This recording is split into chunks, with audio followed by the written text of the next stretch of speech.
There are things we've always known, yet we choose to ignore them.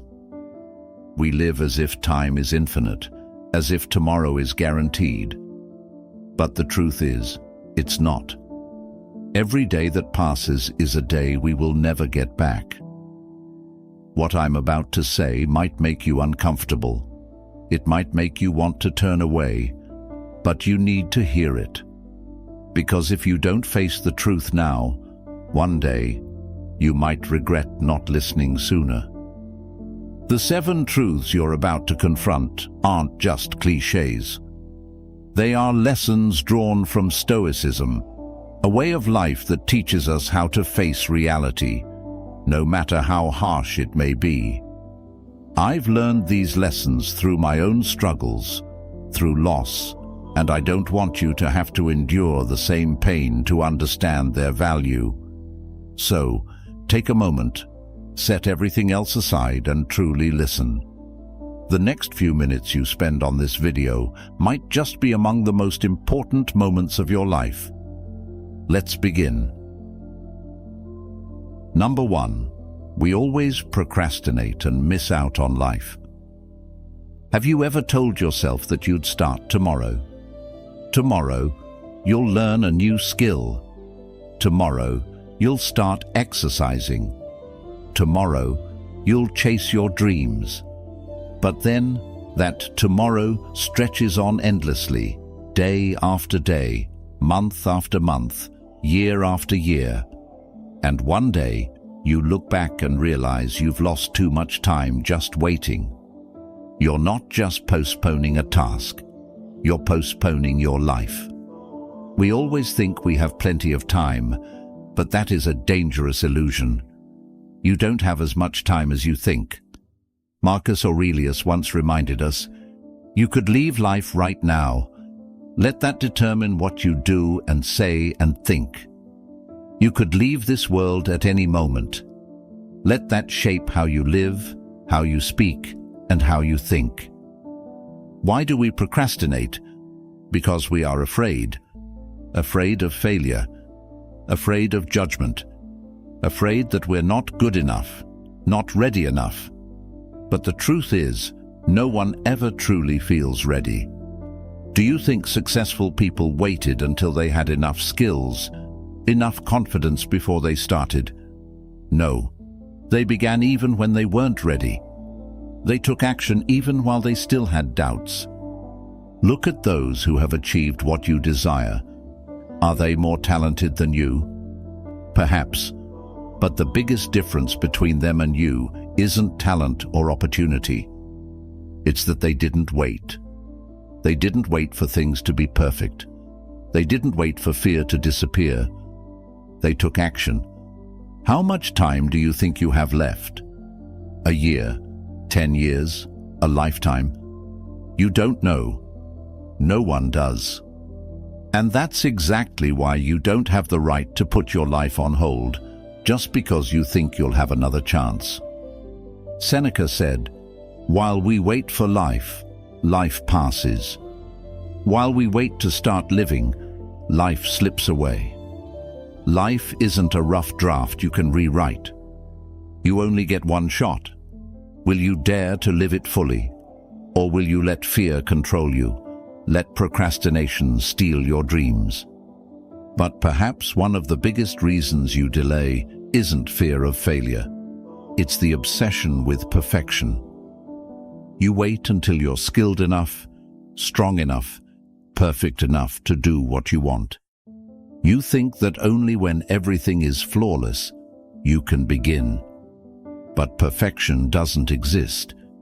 It's a clever trap your mind sets to keep you stuck. What are you waiting for? A perfect moment? It will never come. There is no ideal tomorrow, no perfect future version of yourself. There is only right now, the only moment you truly own. If you don't start now, you never will. Imagine one day, you grow old, sitting in a worn-out chair, looking back at your life. What will you see? A long list of things you wanted to do but never did. A series of days lost to fear and hesitation? A life wasted chasing a standard that never existed? Or do you want to look back and know that you dared to live, dared to fail, dared to try, and burned with passion without regret? Maybe you think you'll do everything when you have more time, when things get easier. But remember, there will never be a better time than now. You're not just delaying tasks, you're delaying your life.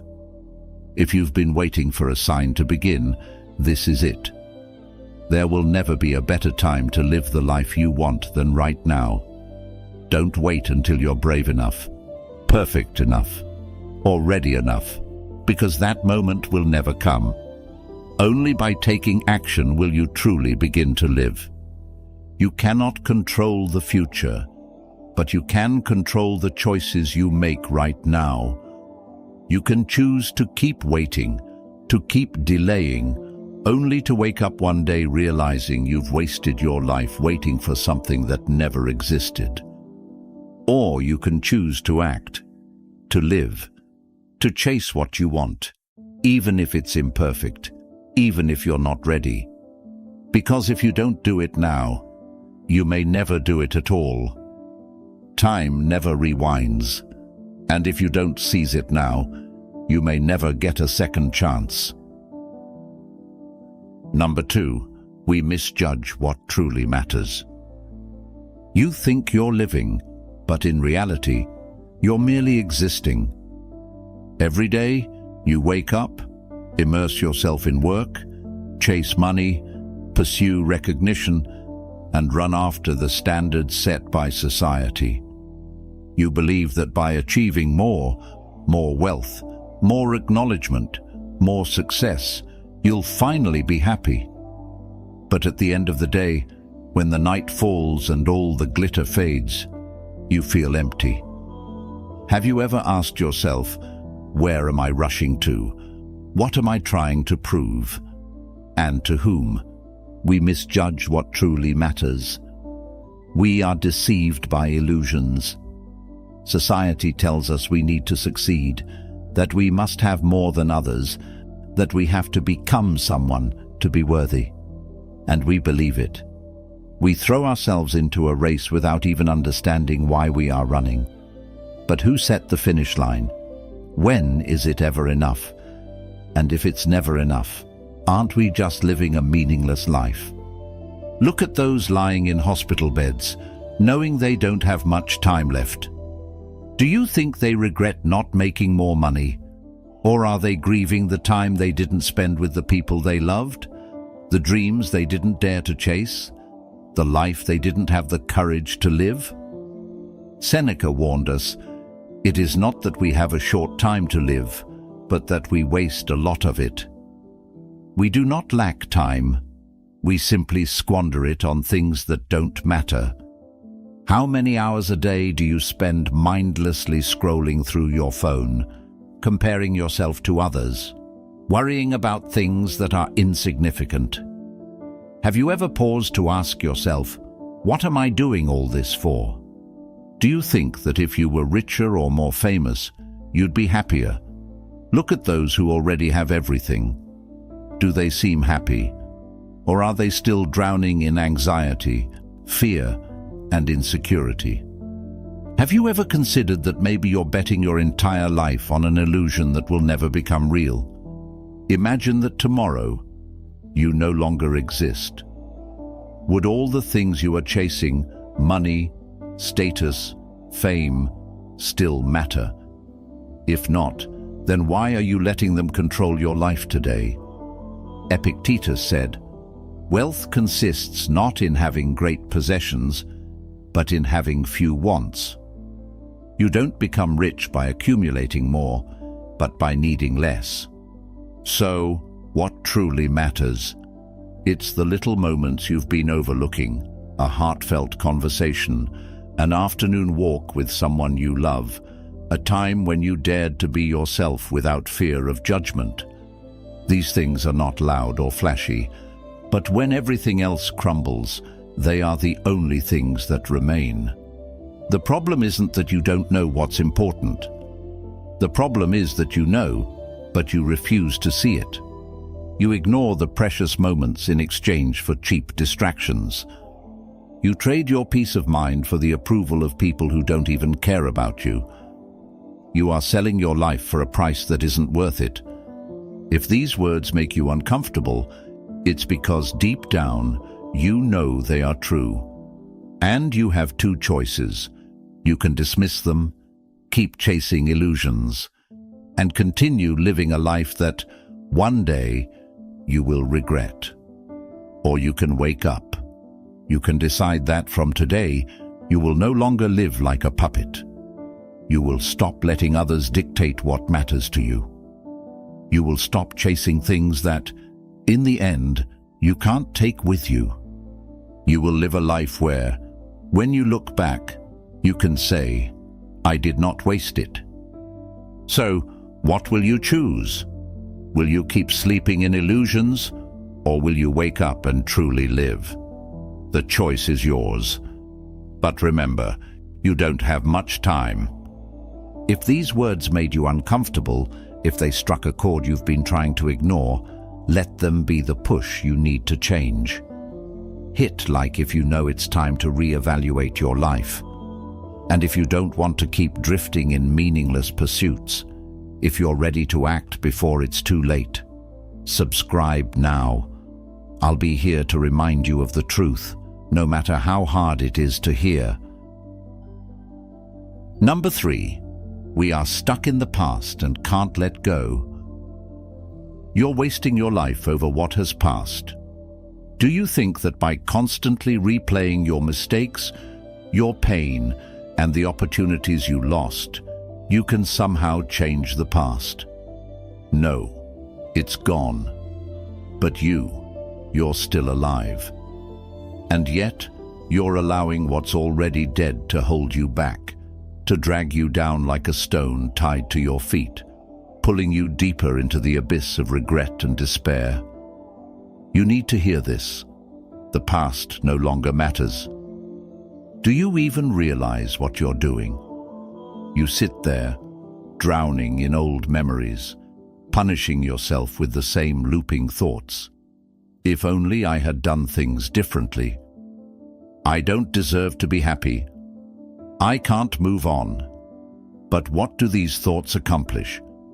They are nothing but empty echoes in your mind, invisible chains that you have locked onto yourself.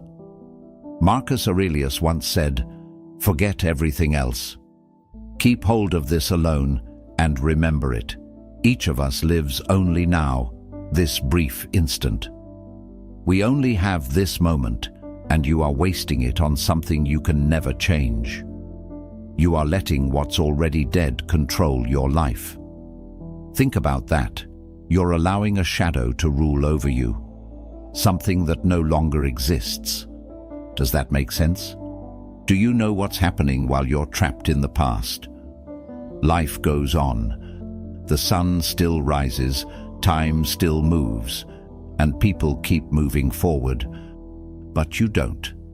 You've built a prison around yourself, watching the world from behind bars of regret, refusing to tear them down. Do you think that by clinging to your pain, you're doing the right thing? That by refusing to let go, you're honoring what was lost? You're not. You're only destroying yourself. Epictetus once said, "If someone succeeds in provoking you, realize that your mind is complicit in the provocation. That means if the past still hurts you, it's because you have given it power.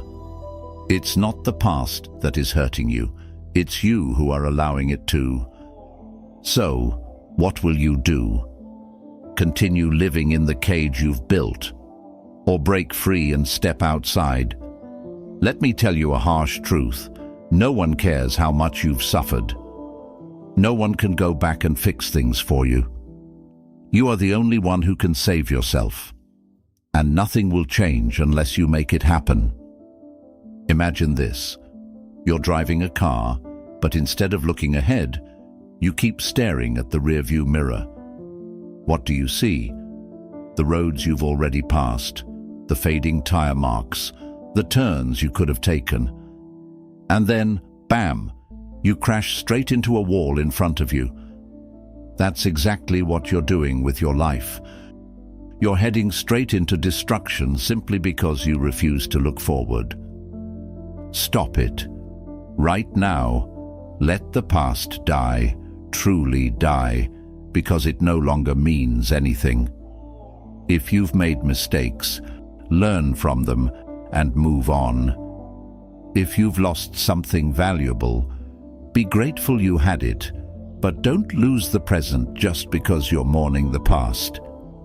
If someone has hurt you, forgive, not because they deserve it, but because you deserve peace. Seneca said, "Begin at once to live, and count each separate day as a separate life." Start living now. Don't waste another second. You can't keep moving through life while staring backward. You can't let what's behind you stop you from reaching what's ahead. Don't get me wrong. I'm not telling you to forget everything. I'm not saying what you've been through doesn't matter. I'm saying it has no power over you anymore. You can remember, but don't let it control you. You can feel pain, but don't let it dictate how you live. So ask yourself this: how much longer do you want to stay like this? A year? 10 years? A lifetime? Or will you free yourself today? It's your choice. You can stay trapped, or you can let go and move forward. But if you choose to remain stuck, then don't blame life, because you're the one who decided to live as a prisoner of the past while the door to freedom was always open. Life won't wait for you, and if you hesitate too long, one day you'll wake up and realize you've wasted your entire life suffering over what's already gone. So do the right thing. Let go. Move forward. Right now. Number 4, we resist change, even though it is inevitable. Life is a continuous stream of change. It is the rule. It is the essence of all things. And yet, we, fragile, nostalgic beings, often struggle in vain, desperately clinging to what feels familiar, to what seems safe, even when those very things are the chains that bind us. What is the truth?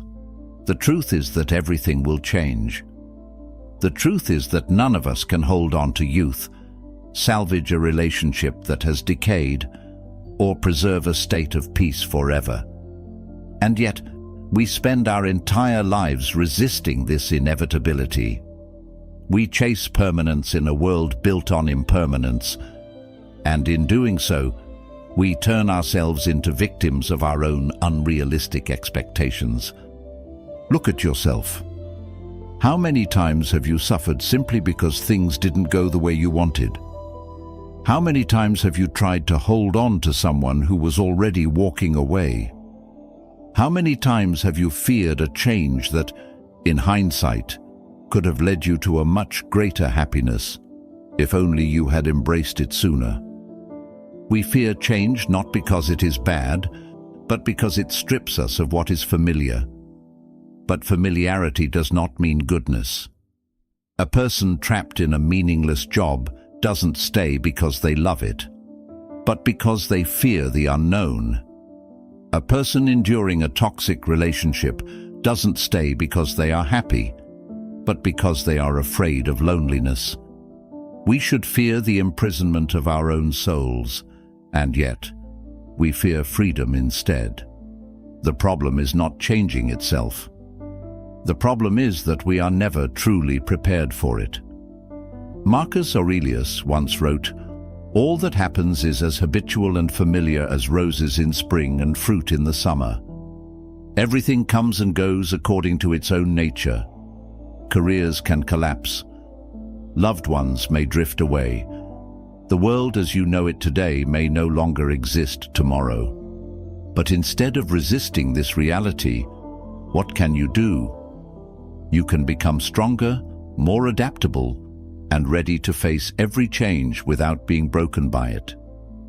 There is an old story about a samurai warrior. One day, his house burned to the ground. Everything he had spent a lifetime building was reduced to ashes overnight. People saw him standing before the ruins, not weeping, not raging. He simply smiled and said, "Good, now I can start over." Can you do that? Can you look at loss and see an opportunity?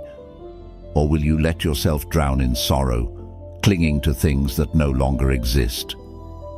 So, what should we do? Accept that everything will change. Train your mind to be ready to let go.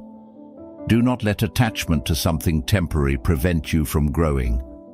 When one door closes, you can stand there lamenting, or you can find another door and walk through it. Every day, ask yourself, what is changing in my life right now? Am I resisting it? Or can I use it to become a better version of myself? We cannot control the world, but we can control how we respond to it.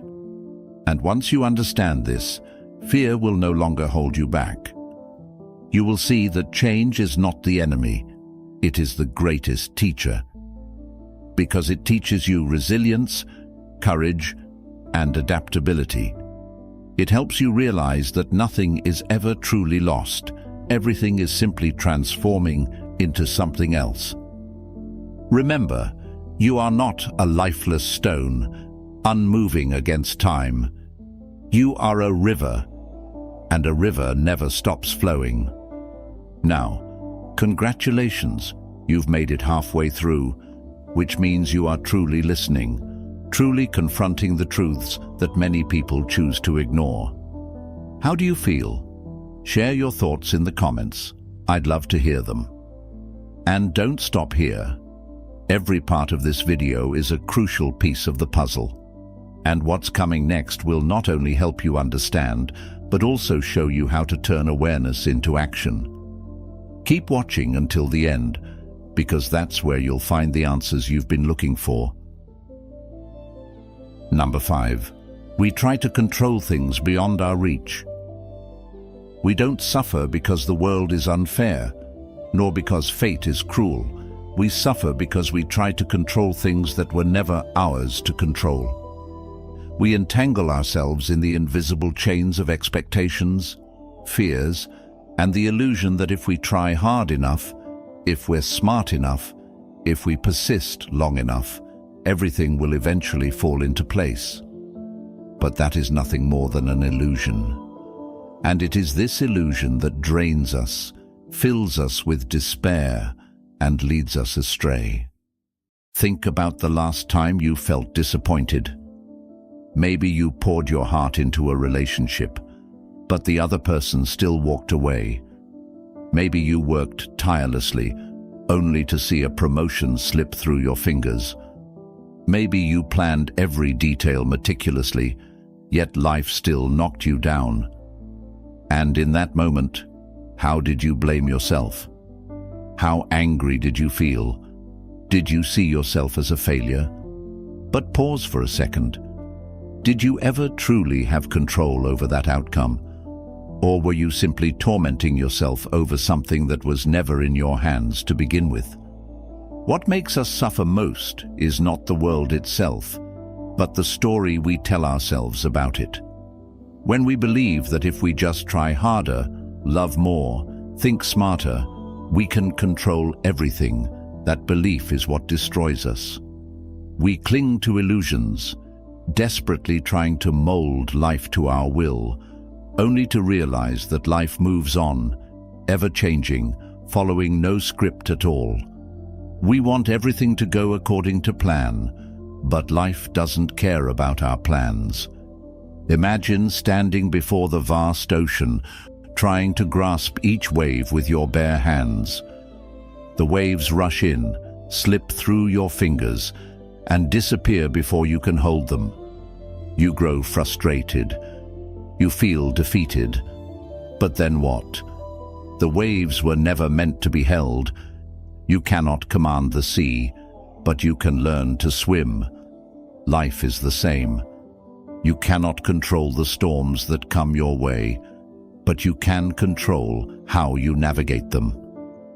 One of the greatest traps in life is the belief that we can control how others think, feel, or act. We want the people we love to love us back. We want respect. We want fairness. But the truth is, no one owes us anything. No one is obligated to love us just because we love them. No one is required to acknowledge our efforts simply because we worked hard. The world does not operate by the rules we wish it did. The sooner we accept this, the less we will suffer. Look at politics, economics, society, chaos, corruption, injustice are everywhere. You can be angry, you can complain, you can fight, but ask yourself, can I truly control this? If not, what can I control? You cannot change the entire world with a single scream, but you can change yourself. You can be better. You can choose how you respond, how you face reality, how you live in a world that seems insane while still holding on to your inner peace. Epictetus once said, "Happiness and freedom begin with a clear understanding of one principle. Some things are within your control, and some things are not." Do you want to be happy? Learn to accept that not everything belongs to you. Learn to distinguish between what you can change and what you must let go of. Only then will you truly be free. So the final question is this: will you continue struggling with things beyond your reach? Or will you let go and focus on yourself? You can spend your entire life fighting against the unchangeable, or you can use that energy to sharpen yourself, to become stronger, wiser, and more at peace. The choice is yours. And if there is one thing you take away from this, let it be this: you cannot control the world, but you can control yourself. And that is the only thing that truly matters. Number 6, we fear death, but not a meaningless life. We fear death, yet we don't fear a meaningless life. Perhaps this is humanity's greatest paradox. We dread the end, yet waste our days as if they were infinite. We shy away from thoughts of death, yet don't hesitate to live a dull, purposeless existence. But if death is the worst thing that can happen, isn't an empty life even worse? The problem isn't that we don't have enough time, it's that we carelessly throw it away. Take a moment to reflect on your day. Have you truly done something meaningful? Or has most of your time been swallowed by mindless conversations, endless social media scrolling, and trivial worries? Sadly, most people live as if they have an unlimited supply of time, only to panic when faced with death, realizing they have never truly lived. So why don't we fear a meaningless life? Because it's easy. Living without purpose requires no effort. You just follow what society expects, walk the predetermined path, avoid challenges, and let yourself drift. But living a meaningful life demands courage. It requires you to confront what truly matters, to reject the superficial, and to chase what sets your soul on fire, even when it goes against what others expect of you. Marcus Aurelius once said, "It's not death that a man should fear, but rather he should fear never beginning to live." The truth is, many people don't live, they merely exist. They wake up, work, eat, entertain themselves, and sleep. Stuck in an endless loop, they never stop to ask, what truly makes me feel alive? They fear failure, criticism, and risk so much that they'd rather settle for mediocrity than step beyond their comfort zone. But imagine this: if you knew tomorrow was your last day, what would you do? Would you still worry about what others think? Would you still hesitate to chase your dreams? Or would you throw yourself into life with the passion you've been suppressing? Why wait until death is near to start truly living? There's a story of a man who worked tirelessly for 40 years, saving everything for retirement, believing that's when he would finally start enjoying life. He spent his youth chasing money, accumulating wealth, postponing everything he wanted to do. But when retirement arrived, he realized his health was gone, his loved ones had moved on, and time had never waited for him. He had traded his entire life for a future that never came. He didn't die at 70, he died at 30, the moment he stopped truly living. Are you sure you're not falling into the same trap? Are you waiting for someday to do what truly matters? How many dreams have you buried beneath fear and procrastination? How many things have you always wanted to do but never started? The most important question is not, when will I die? But am I truly living? Because while death is inevitable, a meaningless life is a choice. None of us know how much time we have left. You might have 50 years or just 50 days, but that's not what matters. What matters is what you do with the time you have. You can keep living like a machine, waiting for better days to come, or you can decide right now to stop delaying, stop fearing, and stop chasing things that don't matter. Find what makes you feel truly alive. It could be a passion, a career, a mission, or simply the way you love and connect with the people around you. When death knocks, it won't count the years you existed. It will only see the impact you left behind. Do you want to leave this world with regrets of a life unlived, or with peace, knowing you gave it everything? That decision isn't in the future, it's in your hands, right now. If you choose to truly live instead of just existing, comment, "Truly live." Because in the end, no one remembers how long you lived. They only remember how you lived. Number 7. We avoid silence and are afraid to face ourselves. Imagine sitting alone in an empty room. No phone, no music, no one to talk to. Just you and the silence. How does it feel? Do you feel restless?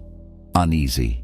If so, you might be suffering from one of the most dangerous afflictions of our time, the fear of facing yourself. The modern world does not allow us to be silent. The moment you open your eyes in the morning, your phone buzzes with countless notifications. You step outside, and the world is filled with honking cars, chattering voices, endless noise. While working, you put on headphones, music, podcasts, anything to keep your mind occupied. By nightfall, you lose yourself in an endless stream of short videos, scrolling mindlessly, not realizing that you are running away from one thing and one thing only, yourself. But why are we so afraid of silence? Because in silence, there is nothing left to hide behind. All the thoughts we've been avoiding come rushing in like a tidal wave. Our fears, our regrets, the unanswered questions we've pushed aside for so long. We can no longer drown them out with sound or distractions, and that terrifies us. Marcus Aurelius once wrote, "People try to get away from it all, to the country, to the beach, to the mountains. You always wish that you could too, but you can get away from it anytime you like, by going within." We try to escape loneliness by filling our lives with meaningless noise. But no matter where you go, no matter how busy you keep yourself, you will always carry yourself with you. There is no running away from who you are. A real-life example. In 2014, A group of psychologists conducted an unusual experiment. They placed participants in an empty room. No phone, no conversation, nothing to do. Just 15 minutes alone with their thoughts. The result? Most participants felt extremely uncomfortable. Even more shocking, some chose to administer mild electric shocks to themselves just to have something, anything, to distract them from the silence. That is how far people will go to avoid facing their own minds. Look at history's greatest thinkers. Friedrich Nietzsche spent long afternoons walking alone, letting his thoughts wander freely, and from that solitude, his deepest philosophies emerged. Leonardo da Vinci, a genius across multiple disciplines, devoted time to silently observing the world, allowing his mind to connect ideas that others never noticed. Silence is not an empty void. It is fertile ground where creativity and wisdom take root. So, how do you begin? Start by challenging yourself. Set aside at least 10 minutes each day to sit in silence. No phone, no noise, just you and your thoughts. If it feels uncomfortable, don't quit. Let it happen. Observe what comes up. This is not a battle, it's a journey towards self-awareness. Journaling is another powerful tool. Marcus Aurelius wrote meditations not for publication, but as a personal dialogue with himself. Do the same. Write down your thoughts, your feelings, the questions that weigh on you. Don't write for others. Write to see yourself more clearly. And finally, learn to enjoy your own company. Instead of constantly surrounding yourself with people, take solo walks, have coffee alone, or simply sit in stillness. Let your mind drift without distraction. There is a unique beauty in silence. It is where you meet your truest self, without masks, without noise, without pretense. And when you stop running, you will realize that silence is not an empty abyss. It is the doorway to freedom. So pause for a moment. Close your eyes. Take a deep breath and listen. What is rising within you? We've just uncovered 7 hard truths, truths that may have been difficult to hear, but ones you needed to confront. Life doesn't pause for you to make peace with the past. It doesn't wait for you to be ready. Time keeps moving forward, and every moment spent trapped in regret, fear, or resistance to reality is a moment lost forever. But here's the good news. You have a choice. You can continue living the way you always have, or you can let go, accept, and move forward with a mind that is stronger, clearer, and more resilient. Stoicism doesn't teach you to be numb. It teaches you to master yourself, to live with purpose instead of being consumed by things beyond your control. If this video resonated with you, even just a little, don't forget to hit like so I know you're on this journey with me. Share your thoughts in the comments or tell your own story, because someone out there might need to hear it. If you know someone struggling with these same battles, share this video with them. And most importantly, subscribe to the channel. There's so much more coming your way, and I promise it's worth staying for. Thank you for being here. Now, go forward, stronger than ever.